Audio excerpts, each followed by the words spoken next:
ஒரு பெண் மிகவும் மோசமாக காயப்பட்ட பிறகு மீண்டும் எழுந்தால் மிகவும் ஆபத்தானவளாக இருப்பாள். நீங்கள் ஒரு பெண்ணை மீண்டும் மீண்டும் காயப்படுத்தலாம். நீங்கள் அவளுடைய இதயத்தை உடைக்கலாம், அவளுடைய மன அமைதியை கெடுக்கலாம், அவளுடைய மனதை கூட அழ வைக்கலாம். ஆனால் அவள் திரும்பி வரும்போது மிக மிக ஆபத்தான பெண்ணாக இருக்கலாம். ஒரு பெண்ணை நீங்கள் மிகவும் மோசமாக காயப்படுத்தலாம். அவள் காலில் கூட விழுவாள். அவளுடைய வலியை போக்க உங்களை கெஞ்சுகிறாள். ஒருவேளை நீங்கள் அவளை விட்டுவிடலாம்.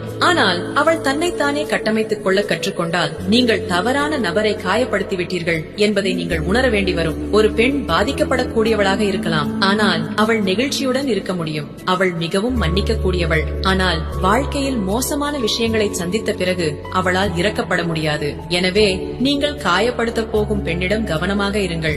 ஏனென்றால் நீங்களே உங்களை அறியாமல் ஒரு ஆபத்தான பெண்ணை உருவாக்கக்கூடும். எந்த பெண்ணும் ஒரு ஆணிடம் அவனை தகர்க்கும் எண்ணத்துடன் பழகுவதில்லை என்பதை நினைவில் கொள்ளுங்கள். அவள் நடந்து கொள்ளும் விதமெல்லாம் அவள் எப்படி நடத்தப்படுகிறாள் என்பதன் பிரதிபலிப்பே. பெண்ணை பாராட்ட வேண்டிய 3 விஷயங்கள்: பணிவு, நம்பிக்கை, அர்ப்பணிப்பு. பெண்ணிடம் பராமரிக்க வேண்டிய 3 விஷயங்கள்: நட்பு, வாக்குறுதி, நேர்மை. நீங்கள் கட்டுப்படுத்த வேண்டிய 4 விஷயங்கள்: நாக்கு, கோபம், சலனம், சந்தேகம். புரிந்தால் வாழ்க்கை உங்களுடையது.